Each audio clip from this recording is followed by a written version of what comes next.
All right. You're all welcome to today's quick revision in biology, paper 2.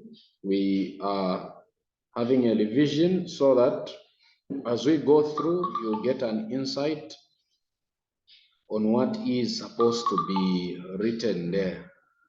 You get an insight on what is supposed to be written there, as it is of utmost importance for you guys to be able to understand biology questions and how they are supposed to be answered. All right. So we are scrolling down. The time for biology, for you to answer biology, it takes 1 hour and 45 minutes. 1 hour and 45 minutes, as you can read here.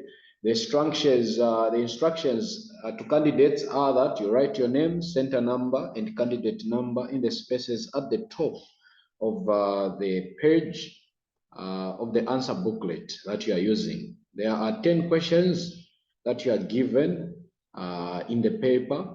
Section A, you are told to answer all the questions, while in section B, you answer any 3 questions of your choice. Okay, now we are beginning with the first one. I think we had answered this one.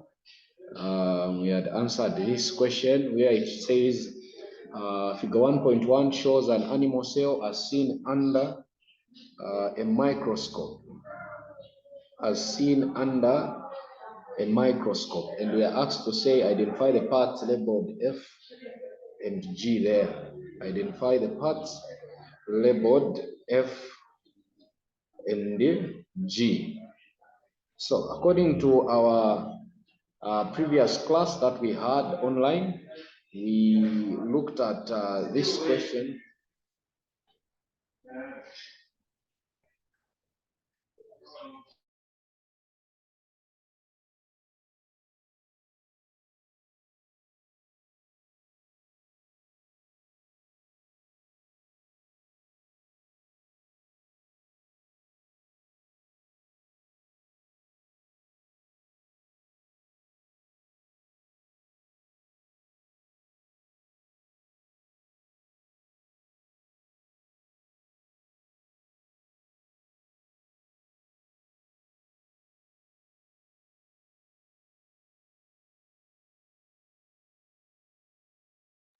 All right, so we are back. We are saying, how do we answer that one? Okay, it's very simple to answer it. So we'll start responding to the question that we have been given. On to answer, we identify the parts labeled F.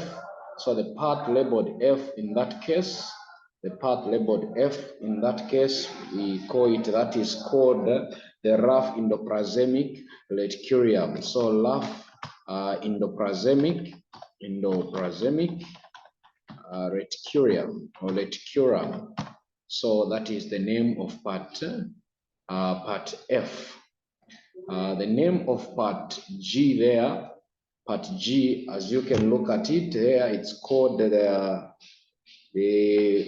nuclear membrane, which is one of the parts that allow cell activities to take place. So that is the nuclear membrane. Then we are told to explain the functions of the parts labeled H and I. H and I. So now we are told to say H. What is part H? Part H, according to our observation, part H is the mitochondria, then I is the cell membrane. So what's the function of those two parts there? Okay, so the function of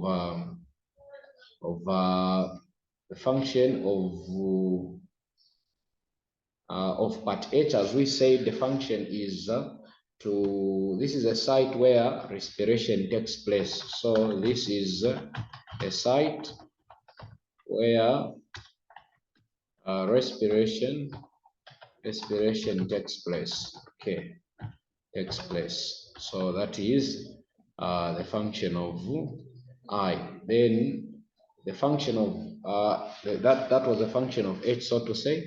The function of I, it allows substances to go in and out of the cells. It allows substances to go in and out of the cell, there. So those are the answers that we need to have. Hope everyone is following. That is the function of that part. Okay. So that is what we are supposed to get there. Hope everyone is following on that one. Hope everyone is following. Okay, we are proceeding. The next one, we did this one, we did the other one, we did this one. So yeah, we even did this one. Okay, today we also did that one.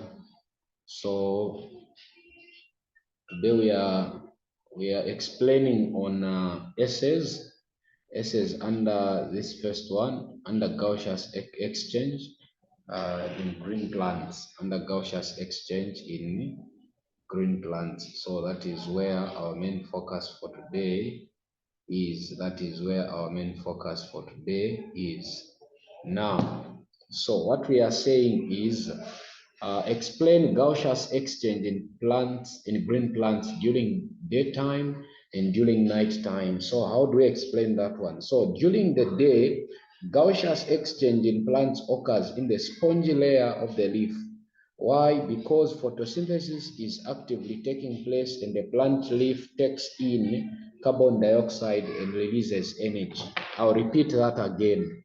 During the day, Gaussian exchange in plants occurs in the spongy layer of the leaf because photosynthesis is actively taking place and a plant leaf takes in carbon dioxide and releases oxygen. So that is what happens during daytime or during the day.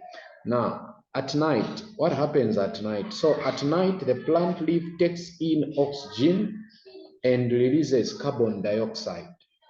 At night, the plant takes in oxygen and releases carbon dioxide. This is because respiration is the only process taking place at night. So that is the answers you can get for 6A, 1 and 2. All right, those are the answers you can get for that one. The next question says, using named organisms, explain the industrial application of respiration. Using named organisms, explain the industrial application of respiration. Yeah, okay, then the last one says, describe how gum disease is brought about. Okay, so begin with B. Begin with B. How do you explain the industrial application of respiration? So this is how we go about it. So we would say yeast is used in brewing and making, or in brewing and baking, in that it is the organism that is used to carry out the alcoholic fermentation. Fermentation, when you're dealing with the brewing, making of alcohol, that is what we mean. So yeast contains an enzyme called zymase, which converts glucose to carbon dioxide and alcohol, releasing energy in the process. So what happens later, the alcohol is then removed from the mixture by simple distillation. Okay, then from there in baking, flour is mixed with salt, water and sugar and yeast to form a paste called dough. When there is insufficient oxygen, zymase from yeast acts on sugars to form carbon dioxide and alcohol. The carbon dioxide begins to form bubbles in the dough, causing it to rise. So bacteria are used in the production of fermented milk products like yogurt, cheese, and butter. Okay, also you can say sour milk is used through fermentation of fresh milk under aerobic respiration. So bacteria are also used in sewage treatment during the secondary stage of treatment. Okay, so that can be our answer there. Is everyone following? Is everyone following and getting me there?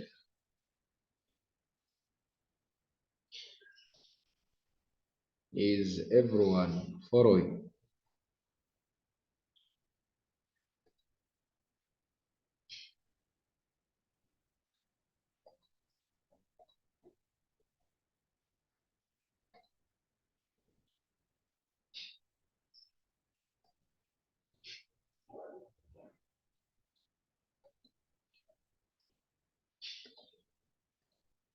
Is everyone following? Okay. Thank you, Emmanuel. Thank you, Emmanuel. Thank you, Emmanuel. Thank you, Emmanuel. Okay. Describe how gum disease is brought about. So how is gum disease brought about? So there is a layer of saliva and the mucus over the teeth, which contains bacteria which live on food. So there is this layer of saliva and mucus over the teeth, which contains bacteria which live on the food residues in the mouth and build up a coat called plaque. So if the plaque is not removed, mineral salts of calcium and magnesium are deposited on it, okay, forming a hard layer of tartar. Tartar is a hard layer whereby you see as if it's part of the teeth, but it's not, because calcium and magnesium have or rested or deposited on it. So if this is not removed, the bacteria plaque then spreads down the tooth into the narrow gap between the gum and enamel. After spreading between the gum and the enamel, we are able to say there is also bleeding of the gums and to bad breath. It also causes bum recede and expose the cement. So the cement starts to break with time. So that is what happens when we are told to describe how gum disease is brought about. So we are saying when the layer of saliva and mucus that are over the teeth are not treated, you find that bacteria of food, which are the residues of food that remain in the teeth, will start to build up a second layer or a second coat called plaque. The plaque, if not removed, you'd find that mineral salts of calcium and magnesium would deposit on it, hence forming bacteria that will start eating up in the spaces between the gum and the enamel, hence causing tooth decay and other gum diseases. Okay, so we are done with the first one. We are done with the first one. Okay. Any question on the first one? Any question? You can turn on your mics and you ask. Is there any question? I'm only seeing Luendo there. Emmanuel has problems with network. Turn on your mic, Luendo. Do you have any question?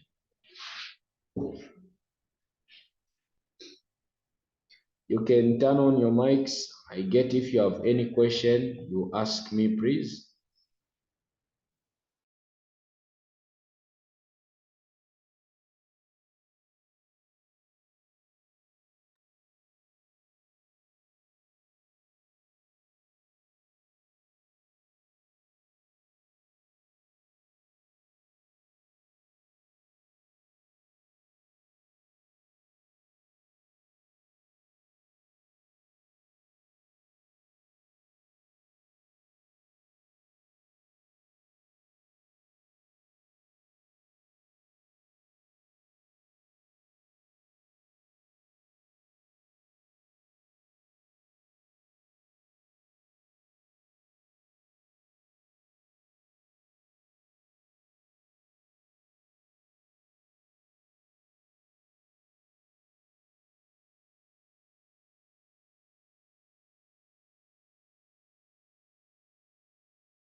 Luendo and Emmanuel there. Do you have any question on my previous explanations? You can turn on the mic so that we know. So that we know.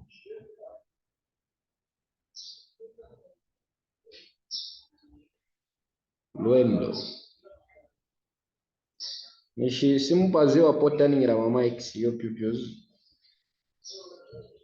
You turn on your mic, you answer, than sending texts here. I want your actual voices.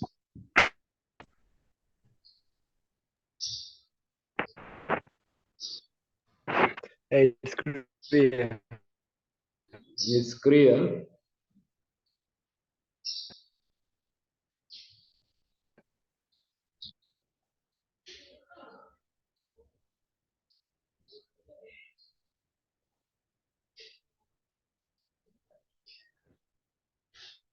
Okay, so we are proceeding to the other question, which is 7a, 1 and 2.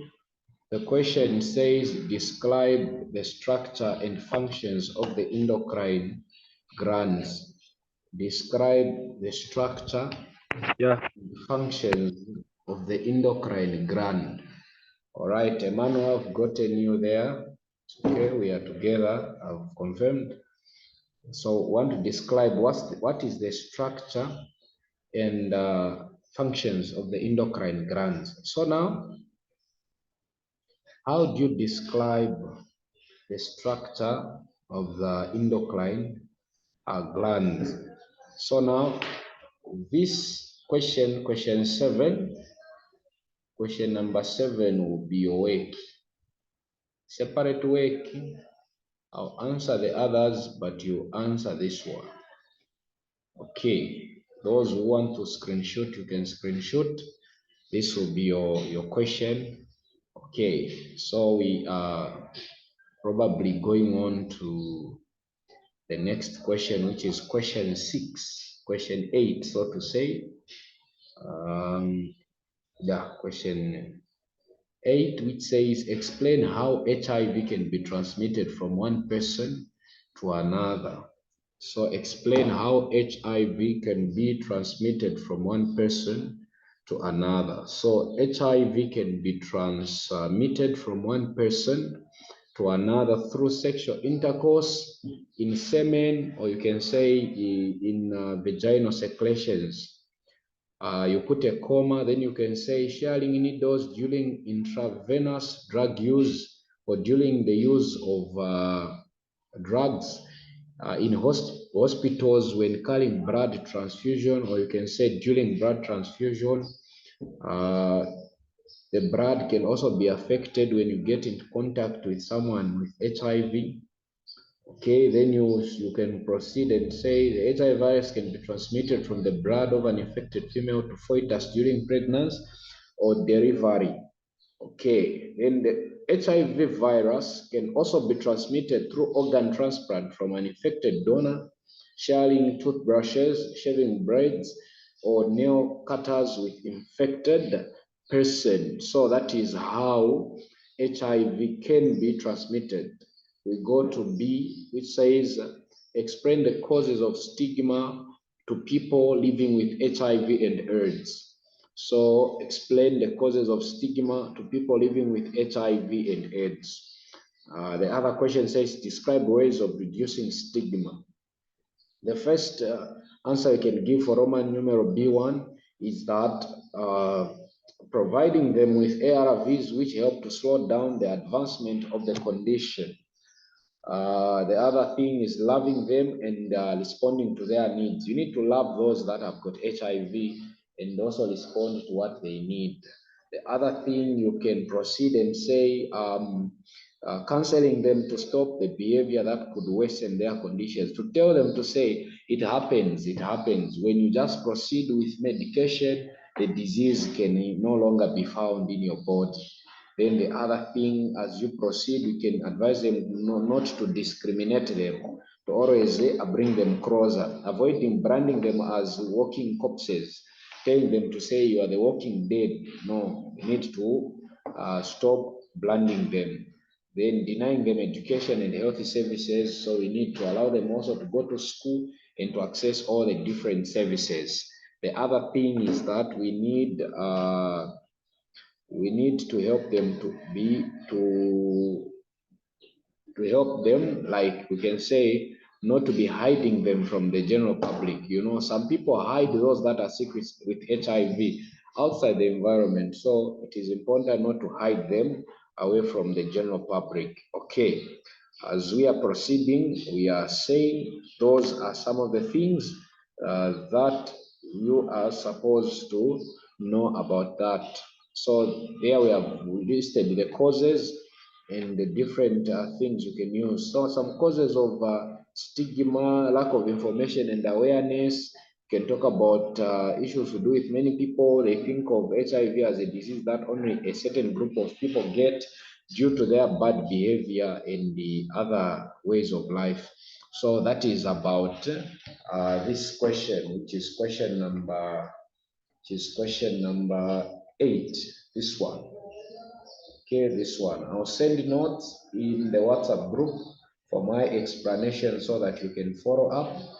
Okay, so those are some of the things that we are supposed to know about these questions. Okay, all right, we are proceeding. Are we together? You can just send a text to know if we are together. I'm going to explain now the one which is question number 9. Question number 9. Emmanuel, are we together there?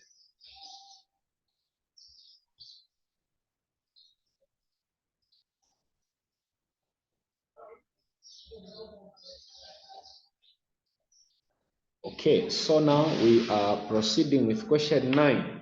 Question 9 says, state the parts of a synovial joint and explain their functions. Okay, state the parts of a synovial joint and explain their functions. Then we are told explain why a bone is considered a living tissue. 3 marks. Explain the action of antagonistic muscles of the eye when one moves from a dark room into a bright light. So that is what they're asking us about. So how do we explain that one? We'd say the synovial, the synovial joint has the following parts. The first part is the ligament. The ligament joins the bone to bone, or joins two bones to each other, and it keeps the joint stable by preventing dislocation. So that is the functions of the first part of the synovial joint. We have the ligament, which joins a bone to bone. The other function is to prevent dislocation of bones. Okay, now from there we are going to tendons. Tendons, they join muscles to bones. They join muscles to bones, and again you can say they prevent contraction into movement of the bone. So there are two. We have said they join muscles to bones and they prevent contractions to bones. The other part of a synovial joint is what we call as the joint capsule. The function of the joint capsule is to enclose the joint membrane or to cover the joint membrane. Then from there we have another part called the synovial fluid. The synovial fluid, it supplies nutrients and acts as a lubricant to reduce friction so that two bones cannot have that friction in between them. The other one is the synovial membrane, which is it secretes the synovial fluid, and you can also say it it only secretes the synovial fluid. I think that is the most important.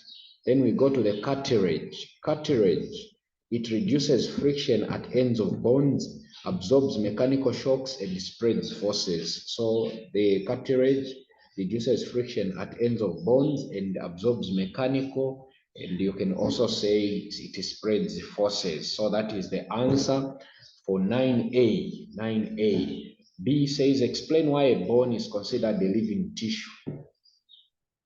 So explain. So the way you write essays, every after a point you join another point, you write them in paragraph form. Don't put bullet point forms. as I'm explaining. So now we are saying a bone is considered a living tissue due to the following answers. The first one, because it consists of living cells and fibers. That's the first answer I can give, and penetrated by blood vessels which keep the cells alive and always grow and repair. Then the bone is also considered as a living tissue because the sponge bone is filled with red bone marrow that forms red blood cells. Then the central cavity is filled with yellow bone marrow and which makes white blood what? Blood cells. So that is about the the answers there. All right, Emmanuel, you can try for C. Okay, try for C, Emmanuel. Let me hear the answers. You can turn on your mic, Emmanuel.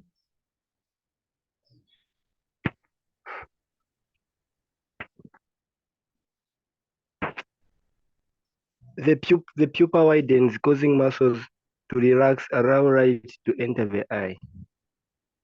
Okay. Okay, that's correct. That's correct, Emmanuel. I like that. Correct. That's correct. We can just connect that answer, Emmanuel, to say, due to excess light that we're talking about, due to excess light that may damage the retina by breaching it. Circular muscles contract at the same time to cause the lateral muscles to relax. So that is the answer you can get. That's good. That is good. That is good. Okay. Okay, I think we are done with number 9. That is good, Emmanuel. All right. What about Luendo? Luendo, don't you want to try 10A? Let's come to 10A. I think this is the last one so that we are done. Then we can go to another paper. Okay, 10A says describe factors that make soil fertile. Describe factors that make soil fertile. What are the factors that make soil fertile? What are the factors that make soil fertile? Listen, you are welcome to the class. You are welcome. We are on essay question number 10A, B, and C. We are reliably told to say, or I was giving some instructions earlier to say, I will send the notes in the WhatsApp group for all the essay questions for this past paper. But for now, I'm just explaining and teaching on the different topics that are listed below. So the first question on A says, describe factors that make soil fertile. What are the factors that make soil fertile? What are the factors that make soil fertile? What are the factors that make soil fertile? So we can say number 1, it is air. How does air make the soil fertile? So it makes the soil aeration because plants cannot use nutrients if the roots have no air. So the roots needs to have air so that the soil can use nutrients. So the roots cannot bring nutrients up the plant without the air. So air is the most important factor of making the soil to be fertile. Okay, we are proceeding to the other one. What other factor can we deem necessary there on that one? The other factor that we can pick from there are what we call as microorganisms. Microorganisms. How do microorganisms make the soil fertile? So microorganisms are responsible for the nutrient release from organic matter. Microorganisms are responsible for the nutrient release. So when something dies in the bush, or let me talk about some organic matters in the forest, in the bush, under the ground, the microorganisms are responsible for the release of nutrients. So that is the importance of microorganisms. Okay, we are proceeding again with the other term that we can pick there. Apart from microorganisms, we can talk about issues to do with, let's talk about moisture. Okay, moisture, some we can say water. What are the importance of water? Water or moisture. So the importance of moisture, as we can say, for the seed to grow, it needs water. So water is a major element to make the soil fertile. Okay, then from there we have the minerals. We have the minerals there. We have the minerals. So the minerals, we can say some deem them to say mineral salts, or we can say mineral elements, we can say mineral salts, as we can deem them necessary. These we are saying they are the mineral salts. They are important because we have nitrogen. If you remember very well, what did I say? What's the importance of nitrogen? What's the importance of nitrogen to the root formation or in plants? What's the importance? Emmanuel there, if you remember yesterday, and Luendo, can you comment what's the need for nitrogen to plants, and what's the need of phosphorus and potassium to make the soil fertile? So mineral salts are important because they make the soil fertile. For phosphorus, it's good for root formation, while potassium, this one, why is potassium and nitrogen important to plants? Any comment on that one as we are winding up on this one? As we are winding up on this one. Okay. Any Phosphorus is used for root formation. Okay, that's good. What about nitrogen, Emmanuel?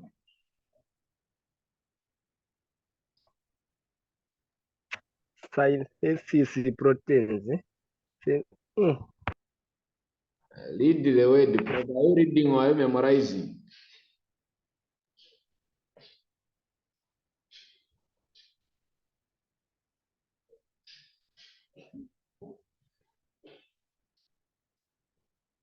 Okay, so thank you for that. As that now, let's end our class for this paper. Not ending the class, let's end this paper like this, so we can go to the next past paper. All right. Hope we are together.